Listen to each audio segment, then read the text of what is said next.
Mi nombre es Carlos Antonio Hernández Rivas y el día de hoy les voy a explicar la ponencia titulada como una manipulación genética en embriones humanos, el desafío de la biotecnología moderna.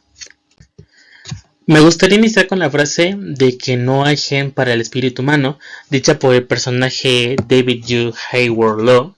ya que pues nos hace reflexionar que a pesar de que estén surgiendo estas innovaciones científicas en la ciencia y en la biotecnología, por más que logremos modificar nuestra naturaleza y tengamos el poder de modificar nuestra evolución, siempre nuestro espíritu va a ser único, porque esa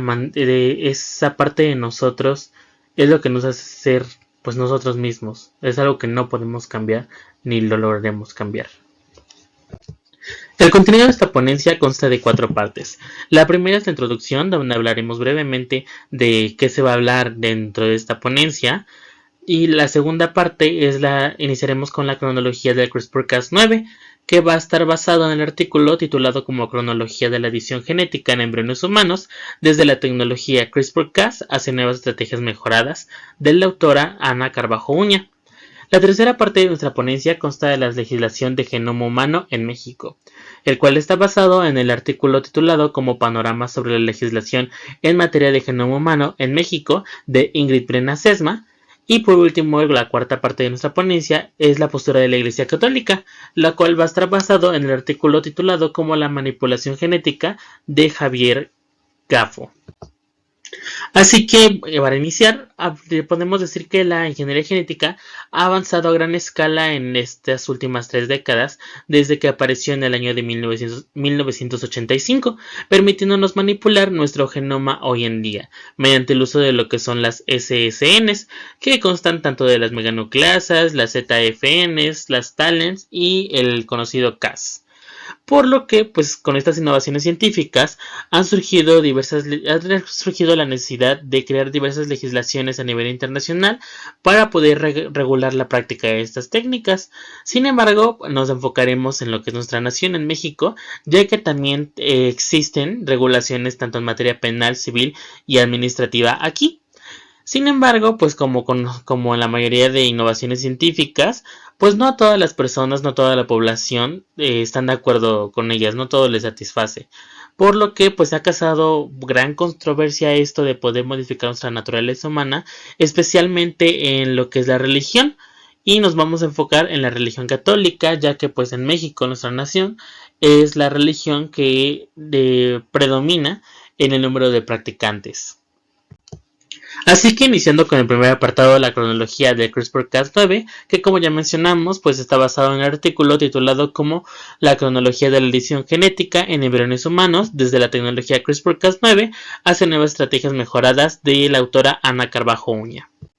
Así que, pues, ¿qué es esta técnica? Pues el CRISPR-Cas9, por sus siglas en inglés, se titula como Cluster Regularly Interspace Short Palindromic Repeats CRISPR Associated Protein 9. Que pues esto va a constar esta técnica consta de una nucleasa Cas9, una guía de ARN que por siglas en inglés se llama ARNG, que la cual va a ser complementaria a la diana de nuestra célula, y vamos a necesitar también un fragmento de ADN mole. Más cómo interactúan todos estos componentes. Bueno, pues en nuestra célula diana se va a unir lo que es el ARNG de forma complementaria a las bases específicas del ADN para el cual va a estar diseñado. Y esto nos va a reclutar nuestra nucleasa, la cual es la Cas9.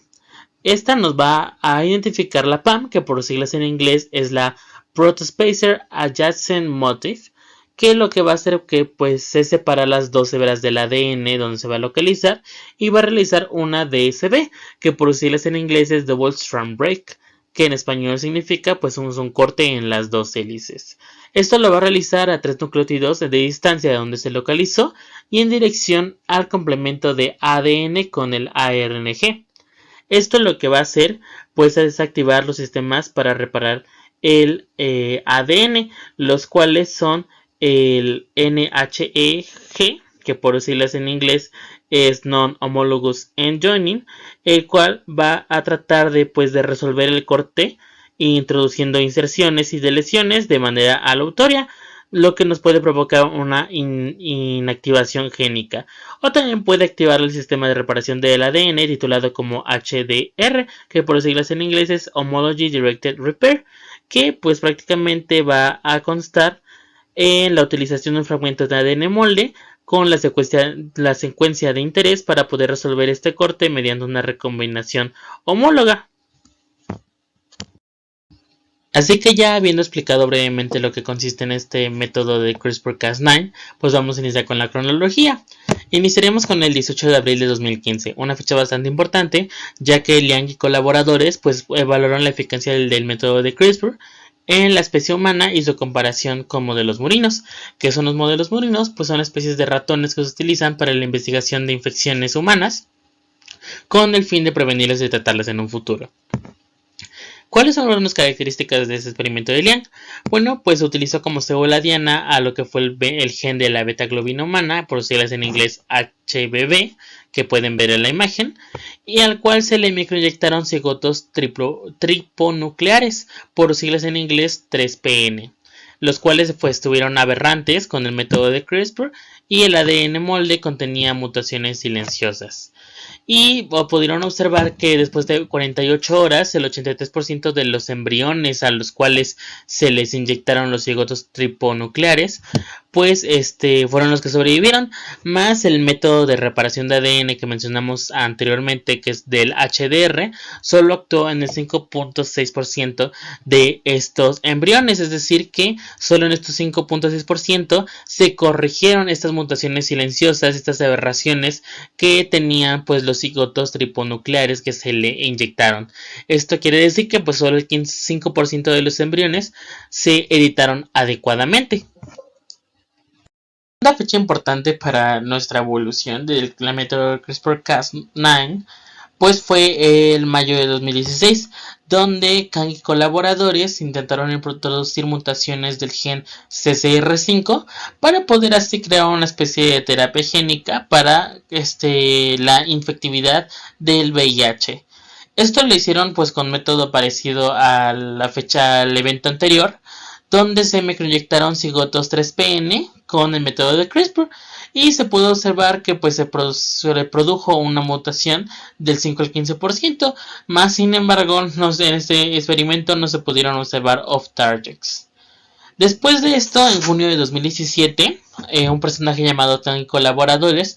pues realizaron el primer estudio con cigotos humanos diponucleares, es decir, ya no utilizaron cigotos 3PN, sino que ahora utilizaron cigotos 2PN. Aunque a pesar de esto, siguieron utilizando también, aparte de los 2PN, los 3PN para poder resaltar sus variaciones en la edición genética. Sin embargo, pues este experimento lo realizaron centrando su edición genética en los genes de HBB que ya se mencionó anteriormente y en lo que es el G6PD, que el cual es un gen que codifica a la glucosa 6-fosfato deshidrogenasa. Con este experimento pues lograron demostrar que el sistema de CRISPR se mantenía en los cigotos 2PN y que la vía de reparación de ADN antes mencionada, conocida como HDR, pues era mayor en los cigotos de 2PN con un índice de un 25% que en comparación de los 3PN, lo cual no tenía un índice de 20% para ambos tipos de genes. Posteriormente, en el año de 2017, específicamente en agosto, Vitaly Popov junto con su equipo publicaron un artículo, el cual fue de los primeros que se hizo famoso a nivel internacional, donde hablaban sobre la corrección de una mutación del gen conocido como MYBPC3, el cual estaba relacionado con una enfermedad conocida como la cardiomiopatía hipertrófica. Esto lo realizaron mediante la creación de cigotos 2PN a partir de ovocitos de mujeres sanas y de espermas de varones portadores. Esto con la intención de que el 50% de los embriones que resultaran estuvieran sanos y el otro 50% tuvieran indels. ¿Qué quiere decir las indels? Pues de mutaciones genéticas, es decir, lo que serán inversiones de lesiones, entre otras más que existen. Sin embargo, después de la microinyección del sistema de CRISPR, el 72.4% de los embriones que resultaron estaban sanos y el 27.6% tenían indels. Sin embargo, pues estas eran diferentes a las que esperaban. Por lo que con esto pudieron darse cuenta que el alelo materno sano había servido como mole para corregir el alelo paterno mutado en los embriones que se producían. Posteriormente a este experimento, ya vamos avanzando un poquito más, en el año de 2018 un personaje llamado LG y colaboradores criticaron 3 puntos del trabajo de Mitalipov, el trabajo antes mencionado. El primer punto que criticaban era que el éxito que tuvo su artículo era que pues eran incapaces de detectar cuál era dicho alelo mutado. La segunda crítica que le realizaron fue que había pérdida del genoma paterno en un 10% de los cigotos. Y por último, la tercera crítica fue que los núcleos maternos y maternos estaban separados en el citoplasma. De igual manera, a un personaje llamado Adi Kusuma y sus colaboradores criticaban de igual manera a las investigaciones de Mitalipov y su equipo, confirmando el primer punto mencionado anteriormente, recreando el experimento. Sin embargo, ellos utilizaron como diana 6 genes diferentes de ratón, con lo que pudieron demostrar que el CRISPR podía producir lesiones alrededor del sitio de corte de la nucleasa Cas9 y que la ausencia de bandas analíticas no nos puede servir como una prueba para decir que el CRISPR se haya efectuado como debe de ser. Así que pues ya después de estas críticas y estos experimentos de Adi Kusuma para reforzar dichas críticas, el equipo de Mitalipov respondieron a las anteriormente mencionadas. En primer lugar nos respondió que la amplificación conservadores a mayor distancia donde corta el Cas9 no expone la presencia de las lesiones que mencionaba Adi Kusuma. La segunda respuesta que se obtuvo fue que un 10% de los embriones no justifica la tasa de éxito, como se mencionó anteriormente. Y la respuesta a su tercer punto fue que los reactivos del método de CRISPR pueden estar activos aún después de la primera división de los cigotos utilizados.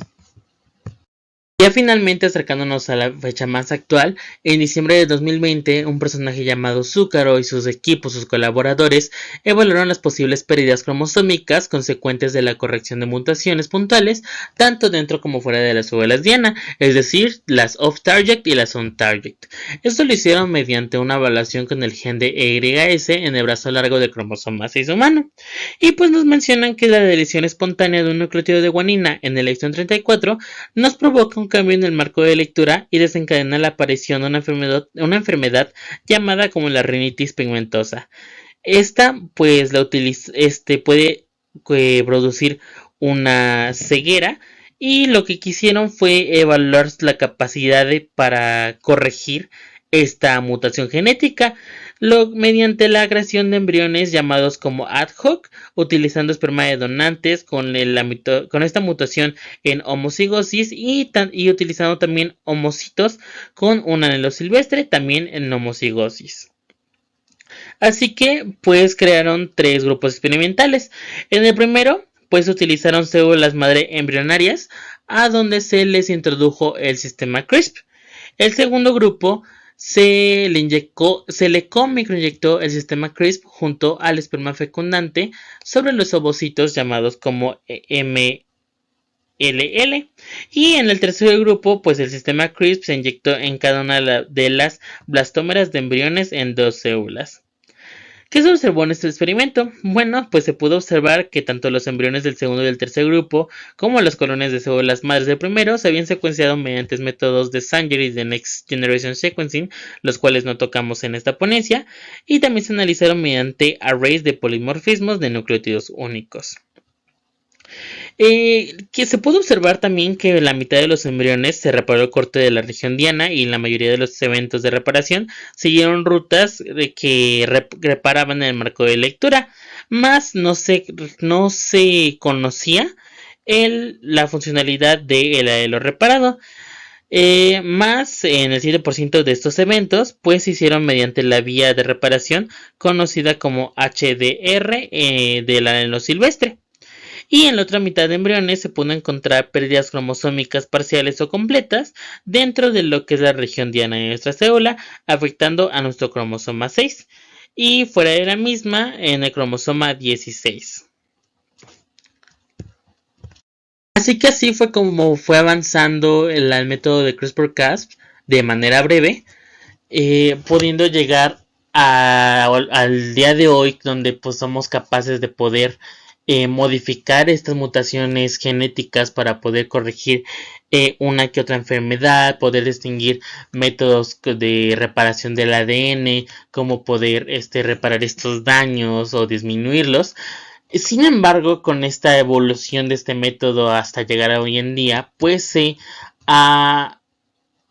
presentado la necesidad de crear una legislación de genoma humano, especialmente como se mencionó al inicio, nos vamos a enfocar en el país de México, que es nuestra nación,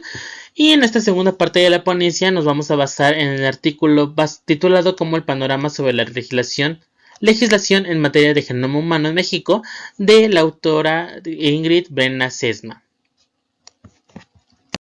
Cabe destacar que en la legislación mexicana sí tenemos leyes para la regulación de la modificación genética, sin embargo la mayoría de estas leyes están más enfocadas a lo que es la reproducción asistida, tanto en la implantación de óvulos en las mujeres como en la donación de esperma de los varones. Sin embargo, pues hay una que otra que es realmente relevante acerca de pues los fines para la modificación genética en los seres humanos. Así que, pues dentro de la disposición en materia penal tenemos varios artículos, donde el primero es el artículo 149, que nos dice de manera textual que a quien disponga de óvulos o espermas para fines distintos a los autorizados por sus donantes, se les podrá imponer de 3 a 6 años de prisión y de 50 a 500 días de multa. También tenemos lo que es la ley, el artículo 150, que nos menciona que quien sin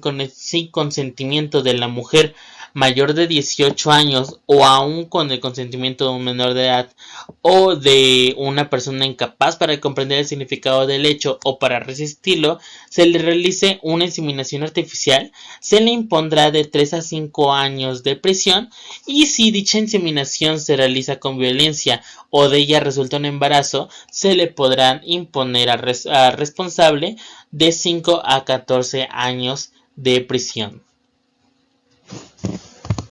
También tenemos lo que es el artículo 151, que nos dice textualmente que se impondrán 4 a 7 años de prisión a quien implante a una mujer un óvulo fecundado cuando hubiere utilizado para ello un óvulo ajeno o un esperma de donante que no fue autorizado, sin el consentimiento expreso de la paciente, del donante, o con el consentimiento de una menor de edad o de una incapaz para comprender el significado del hecho o para resistirlo. Y si el delito se realiza con violencia o al igual que el artículo anterior, o resulta en un embarazo, pues se puede aplicar una pena de 5 a 14 años de prisión. También tenemos lo que es el artículo 152 de materia penal, que nos menciona que además de las personas previstas en el capítulo anterior, se les podrá imponer una suspensión para ejercer la profesión, o en caso de ser servidores públicos, se les inhabilitará para el desempeño de su empleo, cargo o comisión público por un tiempo al igual de la pena de prisión impuesta, así como la destitución del cargo que estén ejerciendo. También tenemos lo que es el artículo 153, que nos menciona que cuando entre el activo y la pasivo exista relación de matrimonio, concubinato o relación de pareja, los delitos previstos en los artículos anteriores se perseguirán por querella. Y para mí el artículo con más relevancia desde mi punto de vista es el artículo 154, ya que sé que les menciono que si nos enfoca más al tema de la modificación genética, no tanto a la reproducción asistida, ya que este artículo nos menciona de manera textual que se podrán imponer de 2 a 6 años de prisión, inhabilitación, así como suspensión por igual término para desempeñar cargos, empleos o comisiones públicos, profesiones u oficios a los que a los que en primer lugar con finalidad distinta a la eliminación o disminución de enfermedades graves o taras, manipulen genes humanos de manera que se altere el genotipo. En segundo lugar, que fecunden óvulos humanos con cualquier fin distinto al de la procreación humana. Y en tercer lugar, que creen seres humanos por clonación o realicen procedimientos de ingeniería genética con fines ilícitos. Y finalmente, dentro de la materia penal tenemos el artículo 155, que nos menciona que si resultan hijos a consecuencia de la comisión de algunos de los delitos previstos en los artículos anteriores, la reparación del daño comprenderá, además, el pago de alimentos para estos y para la madre en los términos que fije la legislación civil. Más no solo tenemos materia penal, sino también tenemos materia civil. No se nos proporciona información suficiente para poder explicar qué artículos son los que nos favorecen a esta materia civil. Sin embargo, se nos menciona que los códigos civiles estatales permiten en sus juicios poder hacer investigaciones de la paternidad con pruebas que pues la innovación científica, el desarrollo científico se les permita poseer. También tenemos pues materia administrativa, en la cual se nos menciona que en México existen dos leyes, la ley de institutos nacionales de salud y la ley de la propiedad industrial. La primera pues es una ley que fue reformada para crear el Instituto Nacional de Medicina Genómica, que es el que pueden ver en la imagen presente, lo cual pues se modificó para regular la investigación y la aplicación médica del genoma humano. Y la segunda ley, la de propiedad industrial, pues de acuerdo al artículo 16, nos menciona que serán patentables las invenciones resultantes de actividad inventiva y susceptible de aplicación industrial, excepto en primer lugar cuando se trata de material biológico y genético natural, es decir, sin modificaciones, y en segundo lugar cuando pues se trata del cuerpo humano y partes vivas que componen dicho cuerpo, y esto se menciona en la fracción 4 del artículo 16. Último apartado de nuestra ponencia veremos la postura de la Iglesia Católica y su interacción con este tema de las modificaciones genéticas. Esta parte de la ponencia pues nos vamos a basar en el artículo titulado como la manipulación genética del autor de Javier Gaffo. Como ya mencionamos, pues es con la interacción de las modificaciones genéticas, así que pues cuando se empezó a acercar lo que es la religión católica a este tema de las modificaciones genéticas, pues se presentó lo que es la Congregación para la Doctrina de la Fe en 1987, los cuales publicaron la instrucción Donum Vitae, el cual pues nos hace énfasis en dos puntos con respecto a lo que es la modificación genética. El primer punto nos menciona que esta instrucción Donum Vitae considera legítimas las intervenciones terapéuticas sobre el embrión humano siempre y cuando, de manera textual, siempre que respeten la vida y la integridad del embrión, que no le expongan a riesgos desproporcionados, que tengan como fin su curación, la mejora de sus condiciones de salud o su supervivencia individual. Y como segundo punto nos hace énfasis en que se condena la futura aplicación de la manipulación genética en humanos con fines eugenésicos. Y de manera textual nos menciona que esto es que algunos intentos de intervenir sobre el patrimonio cromosómico y genético pues no se consideran terapéuticos. Ya que pues estas manipulaciones van en contra de lo que es la dignidad personal del ser humano, tanto como su integridad y a su identidad. Y pues no pueden estar justificadas como para tener consecuencias beneficiosas para lo que es la humanidad y el respeto para cada persona. Además también tenemos los discursos de los papas a lo largo de la historia, ya que pues a través de ellos nos podemos dar cuenta de cómo ha ido cambiando pues la forma de pensar de la Iglesia Católica con respecto a lo que es la modificación genética y la interacción que han tenido con ellos. Pues cada vez sale a destacar lo que es el Papa Juan Pablo II, ya que nos ha dado varias cosas en que pensar. En primer lugar, de las cosas que ha mencionado, pues es la necesidad de tener una criteriología ética que pueda poner el progreso al verdadero integral servicio del hombre, ya que pues estos desarrollos en la ciencia por parte del ser humano deben ser más sensibles éticamente y deben poder crear una conexión entre la ciencia y la conciencia de los seres humanos. De manera textual, pues el Papa ha mencionado que la ciencia es un trabajo humano y debe dirigirse únicamente al bien de la humanidad. La tecnología como transferencia de ciencia a las aplicaciones prácticas debe buscar el bien de la humanidad y jamás trabajar contra dicho bien. Sin embargo, las ciencias y las tecnologías deben ser gobernadas por principios morales y éticos. Y pues también nos ha mencionado que con todas estas innovaciones, estas investigaciones que se hacen con respecto a las ciencias biomédicas, van a ser de gran utilidad para el dominio de este campo de la manipulación genética y su aplicación futura. Como segundo punto nos menciona que la dignidad humana es el criterio básico para evaluar las nuevas tecnologías genéticas. Esto quiere decir que pues deben evitarse los reduccionismos de los avances genéticos, ya que pues textualmente nos menciona que debe haber principios éticos definidos y deben ser preponderantes en de la biotecnología, ya que el humano pues es mucho más allá que un compuesto de elementos bioquímicos y no debe ser objeto de experimentos biológicos o químicos en vista del puro progreso de la biotecnología, sino que toda intervención sobre la estructura o el patrimonio genético de la persona que no esté orientado a la corrección de anomalías constituye una violación del derecho a la integridad, así como la falta de respeto pues al mismo individuo.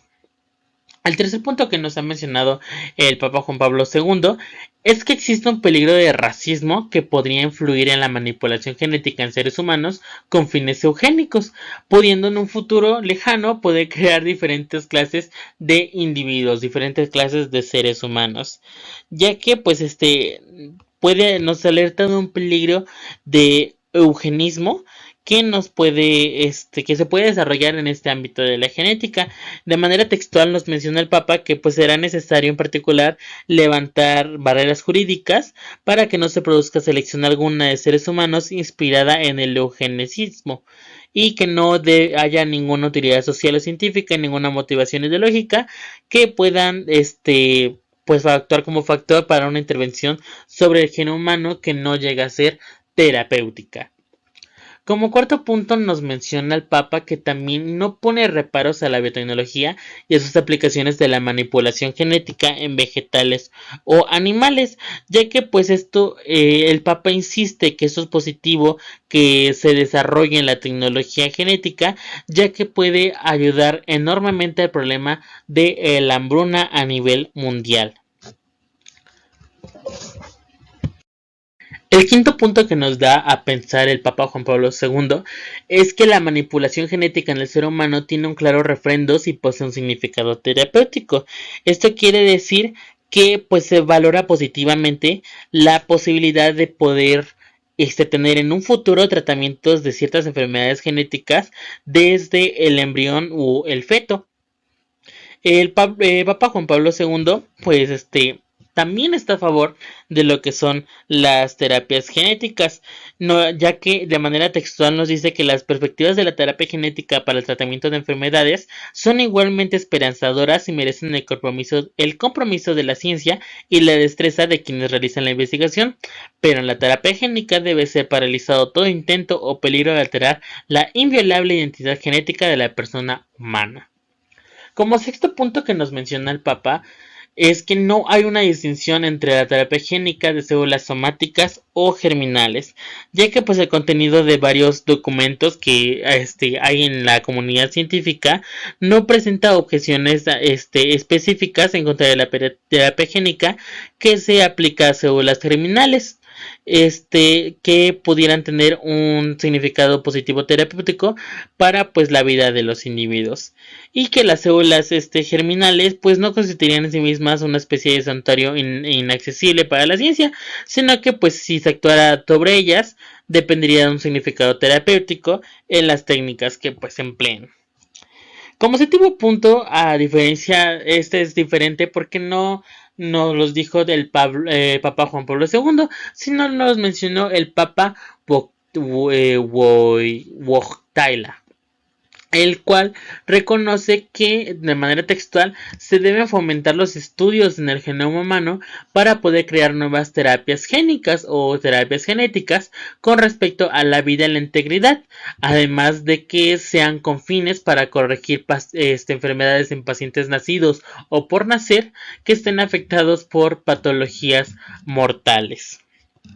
Y que como el último punto, sí no nos vuelve a mencionar el Papa Juan Pablo II, y me gustaría terminar pues con la misma pregunta que él hace. Si el ser humano, el hombre tendrá la capacidad de utilizar todas estas maravillosas conquistas de esta rama de la ciencia,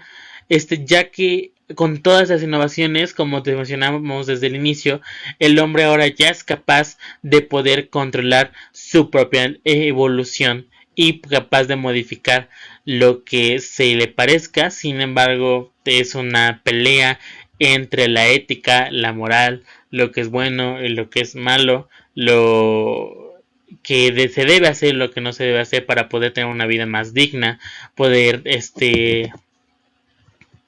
erradicar enfermedades, erradicar hambruna, entre muchas otras cosas, lo que nos da a pensar enormemente si estas innovaciones genéticas, sabemos que se hacen a bien, pero se nos da a pensar si de verdad las personas que saben aplicar estos métodos lo están realizando para bien o para mal. Muchísimas gracias por su atención. Aquí se vienen las referencias donde se basó principalmente esta ponencia, y espero que tengan un muy bonito día.